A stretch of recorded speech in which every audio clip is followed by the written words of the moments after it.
الحمد لله حمدا كثيرا طيبا مباركا فيه كما يحب ربنا ويرضاه، وأشهد أن لا إله إلا الله وحده لا شريك له، وأشهد أن محمدا عبده ورسوله صلى الله عليه وعلى آله وصحبه وسلم تسليما كثيرا. أما بعد، Ma'asyiral muslimin rahimanallahu wa iyyakum, telah kita jelaskan pada sesi sebelumnya bahwa Ahlus Sunnah As-Salafiyah berlepas diri dari kelompok Al-Musyabbihah dan Al-Mujassimah. Demikian pula halnya Ibnu Taimiyah rahimahullah yang berjalan di atas manhaj salaf, yang tidak berkeyakinan kecuali beliau berkeyakinan seperti apa yang datang dari para ulama salaf. Oleh karena itu beliau juga berlepas diri dari penyakit tashbih, menyerupakan Allah dengan makhluk, atau menetapkan bahwa Allah Subhanahu wa taala memiliki jisim yang ini sama sekali tidak ditetapkan oleh Allah Subhanahu wa ta'ala dan Rasulnya sallallahu alaihi wasallam dalam hadis-hadisnya. Sebelum kita menutup sesi kita di malam hari ini dan sebelum memasuki sesi tanya jawab, saya ingin menukil dari beberapa ucapan Syekhul Islam Ibnu Taimiyah rahimahullah ta'ala tentang akidah beliau dalam meyakini nama-nama dan sifat-sifat Allah Tabaraka wa ta'ala. Dalam muqaddimah al-aqidah al-wasitiyah,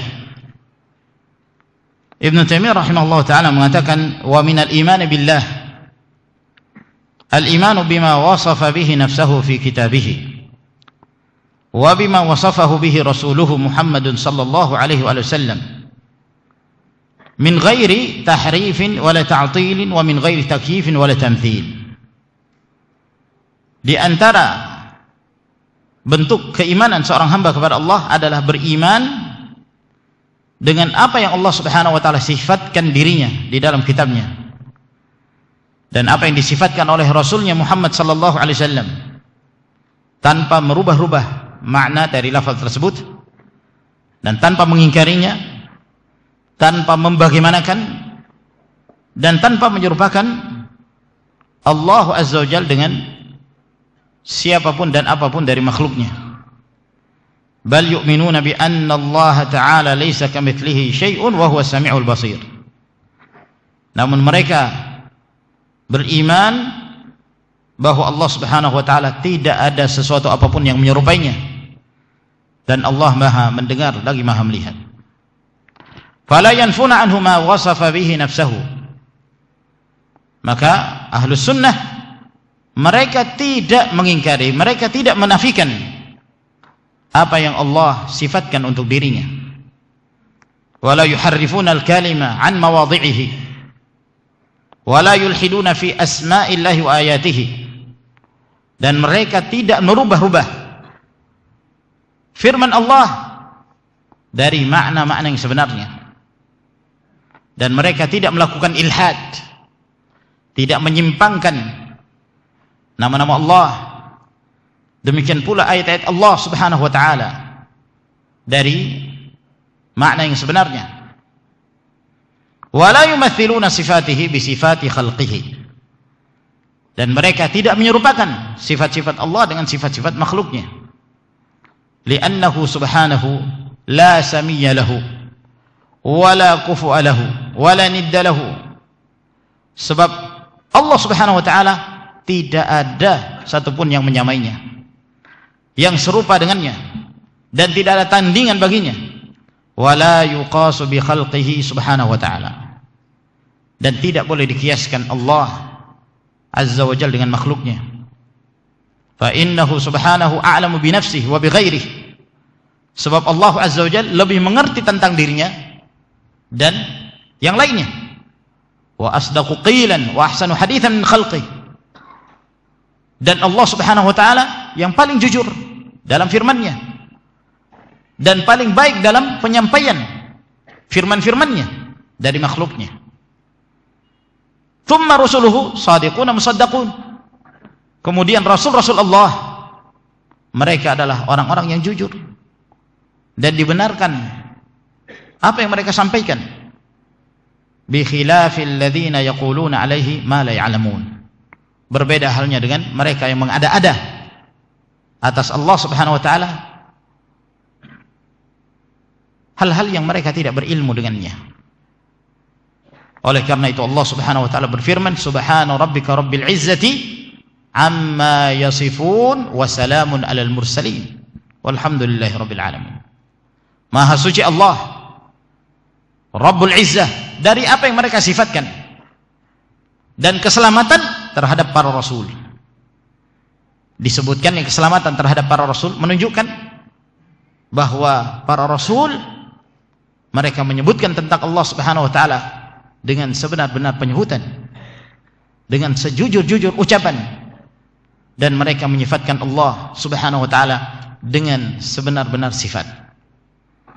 Inilah keyakinan Ibnu Taimiyah rahimahullah taala. Beliau sangat jauh dari keyakinan musyabbihah yang menyerupakan Allah dengan makhluk, atau keyakinan mujassimah yang menganggap bahwa Allah Subhanahu wa taala memiliki jasmani seperti halnya makhluk. Yang jadi permasalahan ketika Ahlus Sunnah menetapkan sifat-sifat Allah Subhanahu wa taala, bahwa Allah mencintai, wallahu yuhibbul muhsinin, Allah cinta kepada orang-orang yang berbuat kebaikan. Bahwa Allah Subhanahu wa taala turun karena Allah Azza wa Jalla menyebutkan sebagaimana disebutkan oleh Rasulullah sallallahu alaihi wasallam bahwa Allah turun. Allah Subhanahu wa taala marah karena disebutkan oleh Allah Azza wa Jalla, wa may yaqtul mu'minan muta'ammidan fajazaohu jahannamu khalidan fiha wa ghadiballahu alaihi wa la'anahu wa a'adda lahu 'adaban alima. Barang siapa yang membunuh seorang mukmin dengan sengaja, maka balasannya jahannam, maka dia kekal di dalamnya, dan Allah marah. Wa ghadiballah, Allah marah kepadanya, dan Allah melaknatnya, dan Allah telah menyiapkan baginya adab yang pedih. Maka Allah Subhanahu wa taala menetapkan sifat terhadap dirinya sendiri, sifat marah. Sebagaimana Allah Subhanahu wa taala tertawa. Dalam hadis-hadis yang sahih Nabi sallallahu alaihi wasallam mengatakan, yadhaqullahu ila rajulain yaqtulu ahaduhuma al-akhar thumma yadkhulanil jannah. Allah Azza wa Jalla tertawa kepada dua orang hamba yang saling bunuh-membunuh, tapi dua-duanya masuk surga. Lalu diterangkan oleh Nabi sallallahu alaihi wasallam, mereka dua orang ini saling membunuh, yang satunya muslim ikut berjihad melawan orang kafir, yang kafir ini membunuh si muslim, maka dia mati syahid. Yang kafir ini setelah dia membunuh seorang muslim, Allah Subhanahu wa taala beri hidayah, maka dia pun masuk ke dalam Islam, dan dia ikut berjihad jalan Allah, dan juga meninggal dalam jihad. Dia pun meninggal sebagai seorang syahid. Dua-duanya menjadi ahlul jannah, padahal kedua-duanya saling membunuh. Allah tertawa. Dan yang lainnya dari sifat-sifat yang diterangkan oleh Allah dan Rasulnya sallallahu alaihi wasallam. Kata mereka, berarti kalian musyabbihah, kalian menyerupakan Allah dengan makhluk. Kenapa kalian menetapkan Allah tertawa? Kenapa kalian menetapkan Allah mencintai? Kenapa kalian menetapkan Allah itu marah? Allah itu turun. Berarti kalian menyerupakan Allah dengan makhluknya. Dari sisi mana? Katakan pada mereka, dari sisi mana Ahlus Sunnah menyerupakan Allah Subhanahu wa taala dengan makhluknya? Kita menetapkan sifat-sifat ini, namun tidak boleh kita menyerupakan sifat Allah dengan sifat makhluknya. Kata mereka, menetapkan sifat-sifat ini, Allah marah, Allah tertawa, Allah mencintai, Allah turun, berarti menyerupakan Allah dengan makhluknya. Sekedar menetapkan sifat, maka itu berarti menyerupakan Allah dengan makhluknya. Berarti kalian wahai Asy'ariyah, wahai Maturidiyah, kalian juga musyabbihah. Kalian juga musyabbihah, kalian juga mujassimah, menyerupakan Allah dengan. Loh, kenapa begitu? Kalian menetapkan bahwa Allah itu memiliki sifat mendengar. Allah itu memiliki sifat melihat. Sama, manusia juga mendengar dan melihat. Berarti kalian musyabbihah, kalian menyerupakan Allah dengan makhluk. Oh tidak, kata mereka. Kami menetapkan Allah itu memiliki sifat mendengar dan melihat, tapi sifat mendengarnya Allah tidak sama dengan mendengarnya makhluk. Sifat melihatnya Allah tidak sama dengan melihatnya makhluk. Kalau begitu sama. Kami pun demikian. Allah turunnya Allah tidak sama dengan turunnya makhluk. Tertawanya Allah tidak sama dengan tertawanya makhluk. Apa bedanya? Jangan memilah-milah dan memilih dalam menetapkan sifat. Kalau sifat ini ditetapkan berarti menyerupakan Allah dengan makhluk.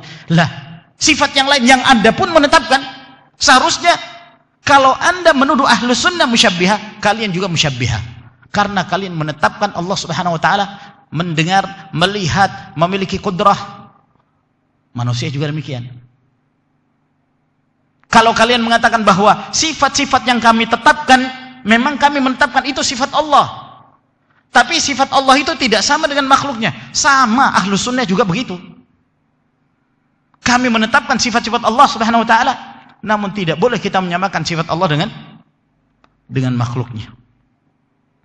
Oleh karena itu Ahlus Sunnah memiliki kaidah, al-kalamu fi ba'd as-sifat kal-kalami fil ba'd al-akhar. Berbicara tentang sebagian sifat Allah sama seperti membicarakan sebagian sifat-sifat Allah yang lain. Jangan dibeda-bedakan. Kalau menetapkan sifat ini secara akal tidak menyerupakan Allah dengan makhluk. Kalau menetapkan sifat ini secara akal menyerupakan Allah dengan makhluk. Jangan demikian. Allah mengatakan bahwa Allah Subhanahu wa taala memiliki tangan. Lah kenapa kamu mengingkari? Allah tidak punya tangan. Bahaya. Mengingkari ayat-ayat Allah. Nabi sallallahu alaihi wasallam mengatakan tentang Allah bahwa Allah turun ke langit dunia. Bahwa Allah turun ke langit dunia. Kita menetapkan.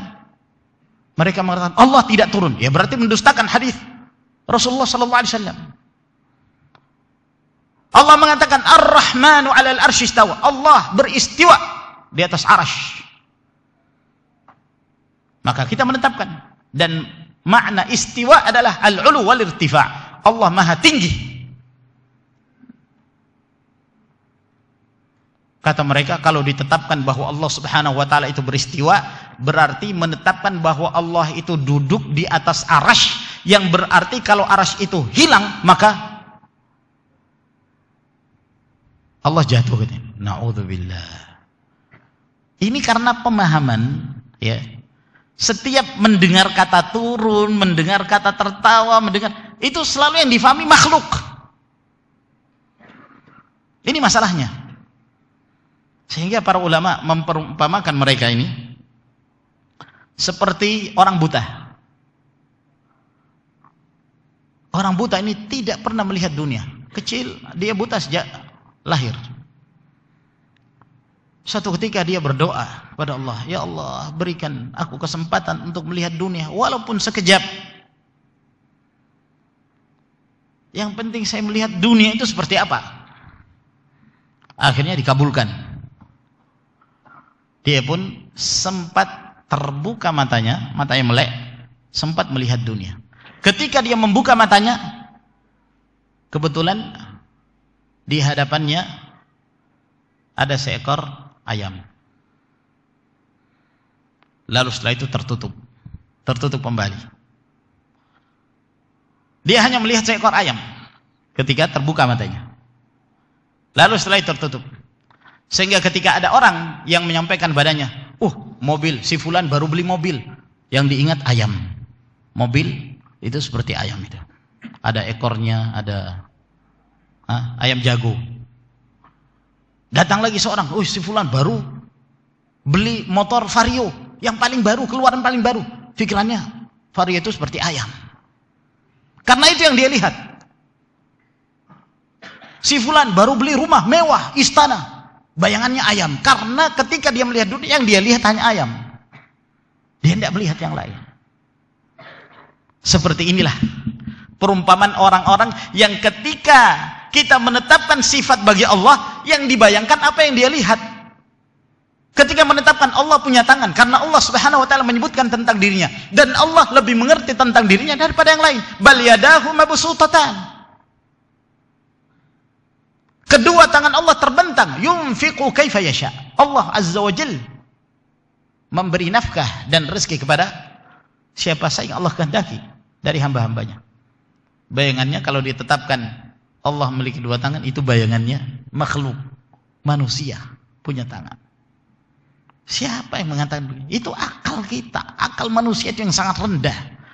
Jangan setiap kali menyebut ayat tentang sifat selalu bayangannya kepada makhluk.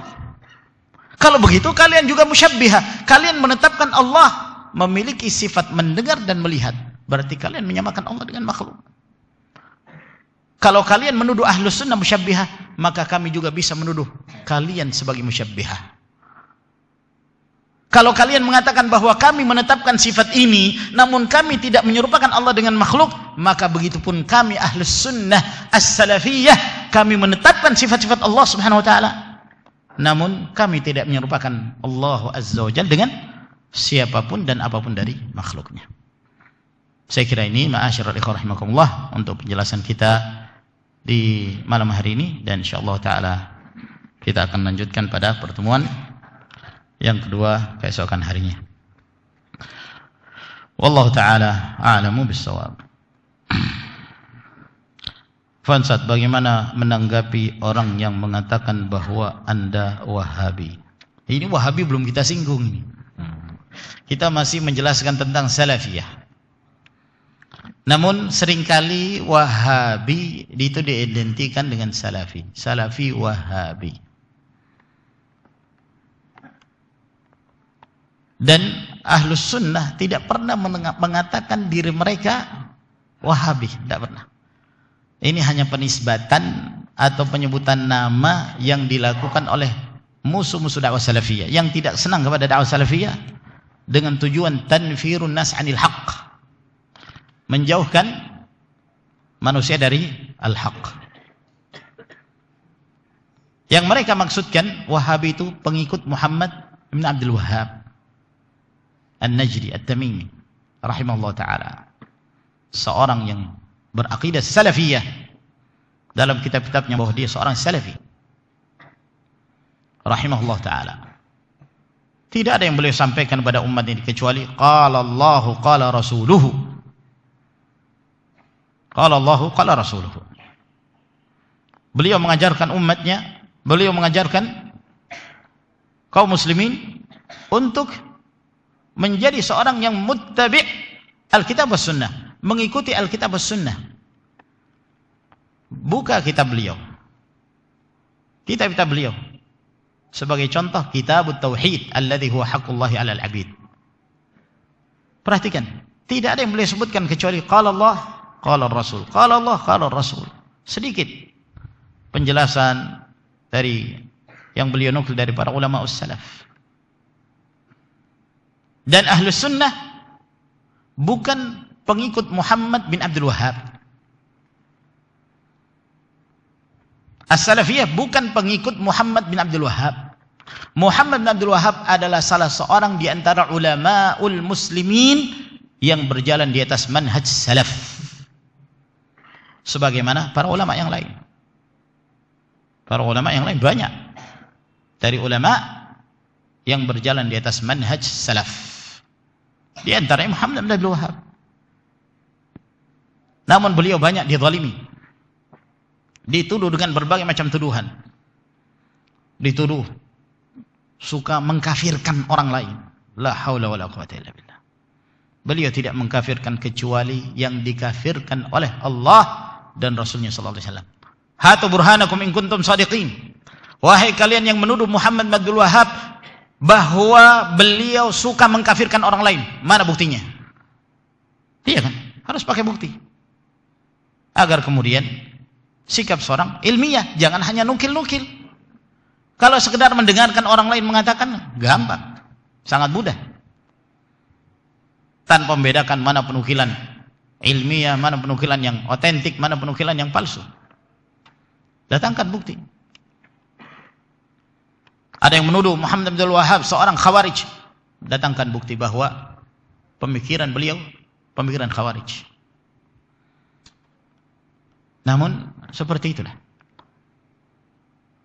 Sekian banyak kedustaan dan fitnah yang disematkan kepada beliau, yang beliau berlepas diri darinya. Wahabi ini pun kalau dinisbahkan kepada Muhammad Abdul Wahhab tidak benar. Wahabi itu penisbatan kepada Al-Wahhab. Al-Wahhab salah satu dari nama Allah Subhanahu wa taala. Al-Wahhab. Ya. Kalau kepada Muhammad Abdul Wahhab mestinya Muhammadiyah, itu lebih tepat. Muhammadiyah.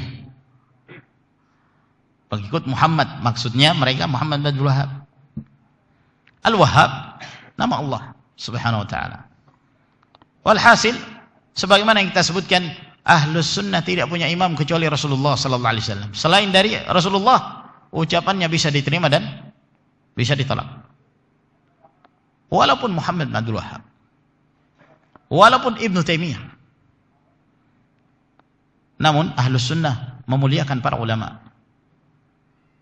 Dan apabila mereka keliru, mereka berada di antara 1 dan 2 pahala. Idza hakamal hakimu fajtahada fa asaba falahu ajran wa idza akhta falahu ajrun wahid. Apabila seorang hakim berijtihad dan dia benar, dapat 2 pahala. Kalau keliru, dapat 1 pahala. Maka para ulama ahlul ijtihad antara 1 dan 2 pahala. Apakah Anda Wahabi? Saya tidak pernah mengatakan bahwa saya Wahabi. Saya Salafi. Saya Salafi. Katakan, saya Salafi. Karena itu penisbatan yang memang disyariatkan. Adapun penisbatan Wahabi, sekali lagi itu hanya penyebutan orang-orang yang membenci dakwah Muhammad bin Abdul Wahhab rahimahullah. Apakah seorang yang mengaku Salafi tapi tidak melakukan prinsip tahdzir, memperingati umat dari bahaya kesesatan, padahal seorang tersebut mampu melakukannya atau memiliki ilmu tentangnya? Apakah hal tersebut bisa mengeluarkan orang tersebut dari kalangan Salafi? Ma'asyiral muslimin rahimakumullah, tahdzir itu hal yang disyariatkan. Tahdzir itu datangnya dari Allah, memberi peringatan kepada manusia dari kesesatan. Itu datangnya dari Allah Subhanahu wa taala. Datangnya dari Rasulullah sallallahu alaihi wasallam. Kalau mengikuti Al-Qur'an Sunnah itu jangan setengah-tengah. Salat iya, puasa iya, mengajak kepada yang baik-baik iya, memberi peringatan dari kejahatan enggak. Jangan gitu. Itu manhaj dari mana itu? Menerima sebagian syariat Islam, menolak sebagian. Allah Subhanahu wa taala menyebutkan dalam Al-Qur'an Al-Karim, "Huwa alladhi anzala 'alaikal kitaba minhu ayatun muhkamatun hunna ummul kitabi wa ukhra mutasyabihat fa ammal ladzina fi qulubihim zayghun fayattabi'una ma tashabaha minhu ibtigha'al fitnah wa ibtigha'a ta'wilihi." Adapun orang-orang di dalam hati mereka terdapat penyimpangan. Di dalam hati mereka terdapat penyimpangan. Mereka ini suka mencari ayat-ayat yang mutasyabihat, yang maknanya bisa dibawa kepada apa yang mereka inginkan dari hawa nafsu.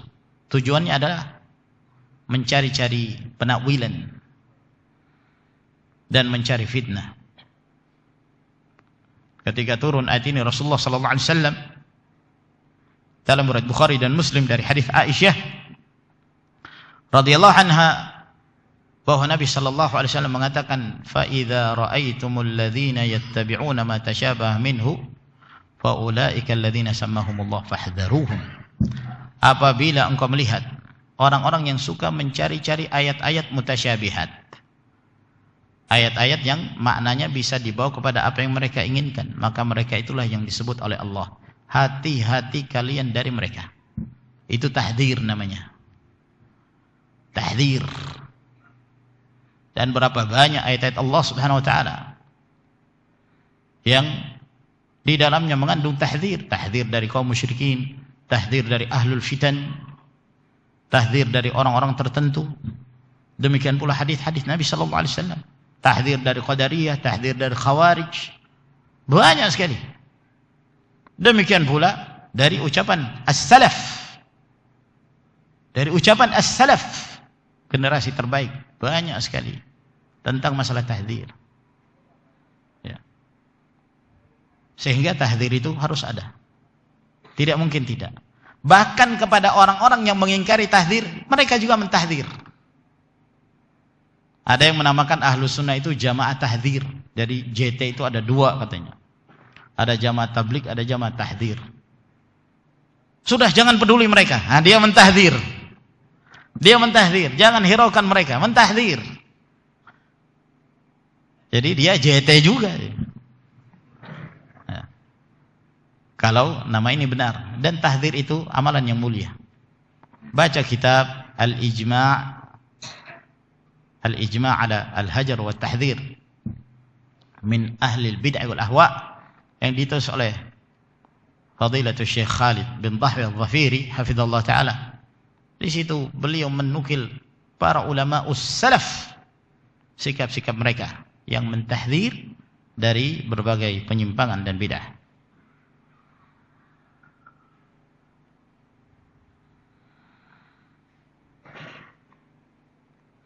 Masya Allah, tulisannya kecilan ini.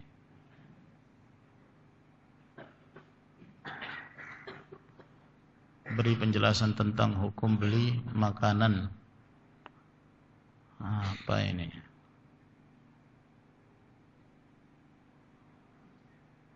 Afana, tidak bisa membaca ini. Masya Allah, panjang-panjang ini. Bahwa bid'ah itu terbagi menjadi dua, bid'ah hasanah, bid'ah sayyi'ah. Mereka berdalil perkataan banyak dari para ulama. Kata mereka, Imam Syafi'i membagi bid'ah dua macam. Dan juga mereka berdalil perkataan Umar dan anaknya. Perkataan Umar, ni'matul bid'ah hadhihi. Dan alasan mereka bid'ah itu tak hanya secara bahasa, tapi banyak juga perbedaannya dengan yang ada di zaman Nabi SAW. Di antaranya ditunjuknya satu imam di dalam masjid dan lain-lain. Dan juga mereka berdalil bahwa Utsman radhiyallahu ta'ala anhu itu melakukan bid'ah dan tidak diingkari. Adapun Wahabi sangat keras, dan Wahabi tak membagi-bagi bid'ah. Mereka berdalil kullu bid'atin dhalalah. Padahal kata kullu itu bisa berarti ba'dhu. Tolong jelaskan pada kami. Ma'asyiral ikhwan rahimakumullah, tidak ada perkataan dari Imam Syafi'i mengatakan bid'ah hasanah, itu tidak ada. Ada yang dari mutaakhirin, orang-orang terbelakang, ada pula yang bermadhab Imam Syafi'i, bukan dari Imam Syafi'i. Ma'asyiral ikhwah, yang pertama, sikap kita ketika terjadi perselisihan, apa yang menjadi sikap kita? Allah Subhanahu wa taala mengatakan, fa in tanaza'tum fi syai'in farudduhu ila Allahi war Rasul. Apabila kalian berselisih dalam satu permasalahan, kembalikan kepada Allah Al-Qur'anul Karim dan kembalikan kepada Rasul, hadis-hadis Rasulullah sallallahu alaihi wasallam. Termasuk apa yang diperselisihkan oleh para fuqaha dalam sekian banyak masalah. Ketika terjadi khilaf, kembalikan kepada Al-Quran atau kepada hadis Nabi sallallahu alaihi wasallam. Apa kata Rasulullah sallallahu alaihi wasallam? Kullu bid'atin dhalalah. Semua bid'ah itu sesat. Kembalikan kepada makna secara bahasa. Apa kata kullu? Kata kullu itu maknanya al-istighraqiyah, menyeluruh. Menyeluruh. Benar, kadang-kadang dikeluarkan sebagian. Disebabkan karena ada qarinah. Ada dalil yang lain yang mengeluarkan. Misalnya firman Allah Subhanahu wa taala, "Tudammiru kulla syai' fala yura illa masakinuhum." Menghancurkan segala sesuatu sehingga tidak lagi terlihat kecuali tempat-tempat tinggal mereka. Oh, berarti tempat tinggal dah hancur. Iya kan? Sebelumnya dikatakan menghancurkan segala sesuatu. Kecuali, berarti ada pengecualian. Ada dalil yang menunjukkan dikecualikan dari kata kullu. Kalau tidak ada pengecualian, kembali kepada keumuman kullu. Tidak boleh kemudian seorang mengecualikan sesuatu tanpa dalil. Itu jelas. Jadi kullu itu semua ahli bahasa Arab mengatakan kullu lil istighraq, menunjukkan keseluruhan. Kullu man 'alaiha fanin. Semua apa yang ada di jagat raya ini akan sirna, akan punah, akan hancur. Wa yabqa wajhu rabbika dzul jalali wal ikram. Dikecualikan Allah Azza wa Jalla. Jadi, ma'asyiral ikhwan rahimakumullah, tidak boleh mengeluarkan dari kata kullu kecuali dengan dalil. Dan Rasulullah sallallahu alaihi wasallam menyebutkan kullu bid'atin dhalalah wa kullu dhalalatin finnar. Kalau diterjemahkan dengan sebagian bid'ah itu sesat dan sebagian kesesatan itu di neraka, berarti ada sebagian kesesatan di surga. Itu menunjukkan batilnya mereka. Kemudian yang kedua, bahwa dalam istilah-istilah syariat Al-Quran dan Sunnah itu harus difahami berdasarkan istilah syar'i. Jangan difahami secara haqiqah lugawiyah. Jadi hakikat itu ada haqiqatun lugawiyah, ada haqiqatun urfiyah, ada haqiqatun syar'iyyah. Membawa setiap istilah itu kepada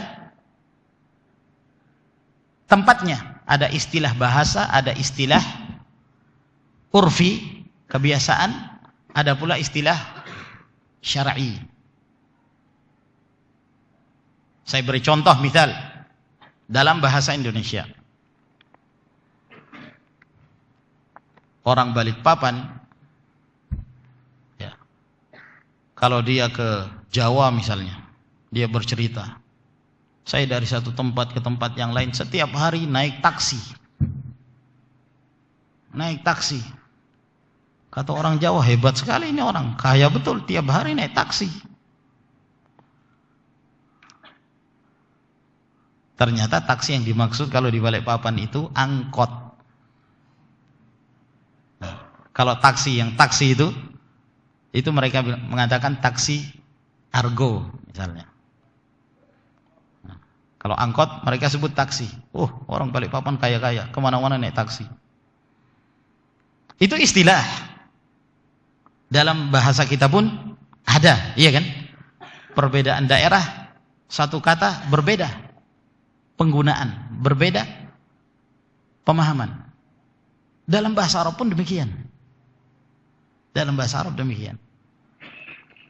Makanya dalam kitab-kitab fikih, ketika membahas satu permasalahan itu seringkali membahas sebuah kata ditinjau dari sisi bahasa dan ditinjau dari sisi istilah syar'i. Ini harus difahami masing-masing kepada tempatnya. Istilah sholat misalnya. Apa itu sholat? Perjelas dulu, sholat yang Anda maksud secara apa? Secara bahasa. Kalau sholat secara bahasa maknanya doa. Lalu bagaimana dengan firman Allah Subhanahu wa taala, wa aqimus shalah, tegakkanlah salat. Tiba waktu salat asar dia berdoa, ya Allah. Selesai. Kamu sudah salat? Sudah. Kapan? Ini tadi. Saya sudah salat. Hah? Maksudnya dia berdoa. Salat itu kan doa. Kan dalam bahasa Arab salat bermakna doa. Maka saya sudah salat. Enggak perlu ke masjid. Enggak perlu ada ruku dan sujud. Kita mengatakan ini kesesatan. Ini kesesatan. Memahami istilah syar'i dibawa kepada makna bahasa. Istilah syar'i salat adalah ucapan, perbuatan yang dimulai dengan takbiratul ihram, diakhiri dengan salam.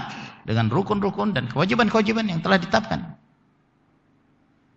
Puasa secara bahasa apa? Al-imsak, menahan diri. Menahan diri. Tidak ngomong seharian, itu puasa secara bahasa. Kata Maryam alaihissalam, sebagaimana disebutkan oleh Allah Azza wa Jalla, dia mengatakan, inni nadartu lirrahmani sauman falan ukallimal yawma insiya. Aku bernadar pada hari ini, saum, bersaum, saya tidak akan berbicara kepada siapapun dari manusia. Berarti dia saum, berpuasa. Tapi secara bahasa. Kalau tiba bulan Ramadan, di siang hari ada orang makan minum. Di siang hari dikatakan, kamu tidak berpuasa. Dia mengatakan, saya berpuasa. Yang penting saya tidak mukul orang. Saya menahan diri dari memukul orang. Maka saya berpuasa. Karena siam dalam bahasa Arab artinya al-imsak, menahan diri. Kita mengatakan, Anda sesat. Karena Anda telah meninggalkan kewajiban. Yang dimaksud puasa adalah puasa syar'i, menahan diri dari sesuatu yang khusus, mulai dari terbitnya fajar shadiq hingga terbenamnya matahari. Maka demikian pula bid'ah. Istilah bid'ah itu ada secara bahasa, ada secara istilah. Kalau bid'ah secara bahasa, ada yang baik, ada yang tidak baik. Ada yang mubah, ada yang haram, bahkan ada yang wajib. Itu bid'ah secara bahasa. Oleh karena itu, ada di antara ulama yang membagi-bagi bid'ah sesuai dengan hukum, 5 hukum dari hukum takalif. Yang wajib, yang sunnah, yang makruh, yang haram, yang mubah. Tapi yang dimaksud bid'ah secara lughatan, secara bahasa. Adapun kembali kepada istilah syar'i yang dimaksud dengan bid'ah di dalam agama Allah Subhanahu wa taala, yang disebutkan oleh para ulama, bid'ah tariqatun fid dini mukhtara'ah tudahi syar'iyyah yuqsadu bisuluki 'alaiha al-mubalaghah fi at-ta'abbud lillah azza wa jal, sebuah metode baru dalam mengamalkan agama yang dimaksudkan untuk menyaingi, mengimbangi syariat yang ada, yang seorang bertujuan ketika mengamalkannya berlebihan dalam mengamalkan agama Allah Subhanahu wa taala, maka itu semuanya sesat. Maka itulah yang dimaksudkan oleh para ulama, bahwa semua bid'ah itu sesat, maksudnya bid'ah di dalam agama Allah Subhanahu wa taala. Makanya para ulama mengatakan, kullu bid'atin dhalalah wa in ra'aha an-nasu hasanah. Semua bid'ah sesat meskipun manusia menganggapnya baik. Itu dalam urusan ad-din, agama. Ini ma'asyarul ikhwan rahimakumullah.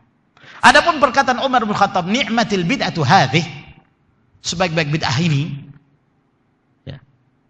Beliau mengatakan sebaik-baik bid'ah ini, maksudnya ketika beliau mengumpulkan kaum muslimin yang terpisah-pisah mengerjakan salat al-lail di bulan Ramadan, diangkat satu imam. Nah sekarang kita lihat, di bulan Ramadan satu imam, lalu kemudian seluruh kaum muslim bermakmum kepada imam tersebut. Apakah ini ajaran baru di zaman Umar? Tidak. Hadis-hadis datang dari Nabi SAW menunjukkan bahwa beliau melakukannya. Semalam, 2 malam, 3 malam beliau keluar memimpin salat al-lail di bulan Ramadan. Semakin membludak masjid. Akhirnya pada malam berikutnya Nabi SAW tidak keluar. Di subuh hari beliau keluar lalu menjelaskan, saya khawatir jangan sampai dianggap bahwa ini adalah perkara yang wajib atas kalian. Maka ditinggal kalau Nabi SAW, kekhawatiran menjadi sesuatu yang dianggap wajib. Dan belum lagi dihidupkan sampai pada masa Abu Bakar As-Siddiq radhiyallahu anhu, belum sempat dihidupkan karena kesibukan pemerintah pada saat itu menghadapi orang-orang murtad, orang-orang yang enggan bayar zakat, melanjutkan pasukan yang akan dikirim oleh Nabi SAW, namun beliau meninggal lalu dilanjutkan oleh Abu Bakar As-Siddiq radhiyallahu anhu. Tiba masa khilafah Umar bin Khattab radhiyallahu an, ada kesempatan. Sekian lamanya sehingga seakan-akan ini baru. Sehingga Umar mengatakan ni'matil bid'atu hadhi. Ini sebaik-baik bid'ah. Yani seakan-akan ini sesuatu yang baru secara bahasa.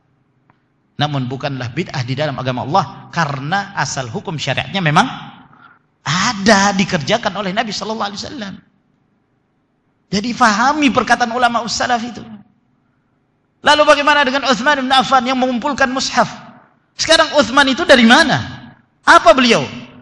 Minal khulafa'ir rasyidin, yang disebutkan oleh Nabi sallallahu alaihi wasallam, alaikum bisunnati wa sunnatil khulafa'ir rasyidin.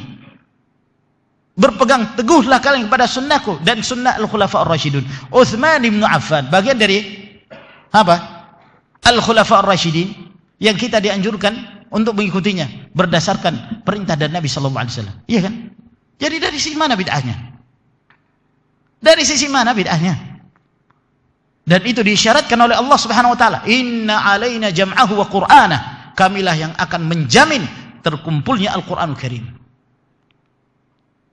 Dan terjadi pada masa Abu Bakar As-Siddiq radhiyallahu an pengumpulan Al-Qur'an dalam satu mushaf.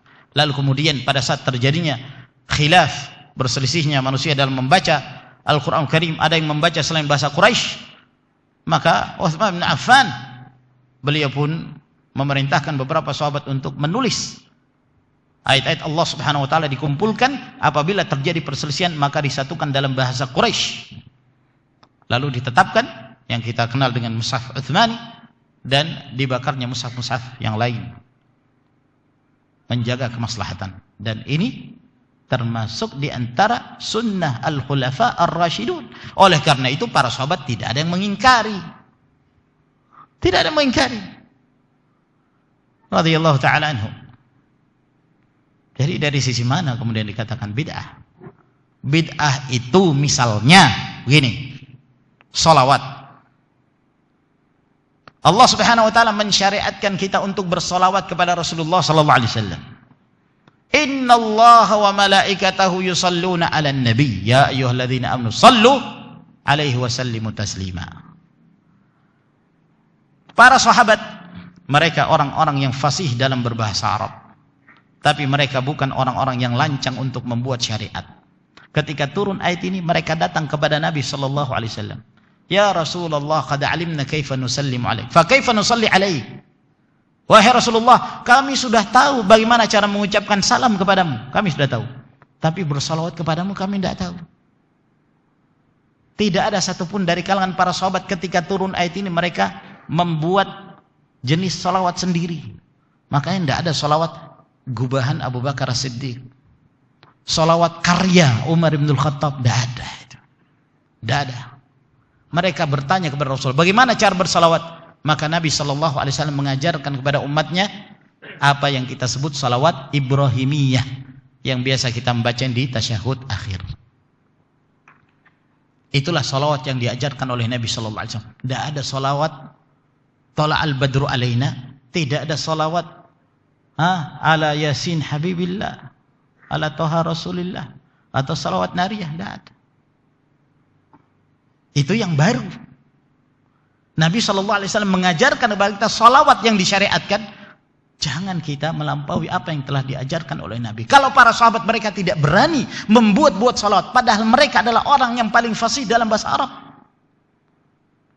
Gimana kita berani membuat salawat yang tidak ditetapkan oleh Rasulullah SAW? Itu salah satu contohnya. Adapun dalam urusan dunia, antum a'lamu bi umuri dunyakum. Kalian lebih paham tentang urusan dunia kalian. Saya kira sampai di sini insyaallah. Semoga memberi manfaat. Sisa pertanyaan insyaallah pada pertemuan yang berikutnya. Wa akhiru da'wana alhamdulillahirabbil alamin. Wassalamualaikum warahmatullahi wabarakatuh.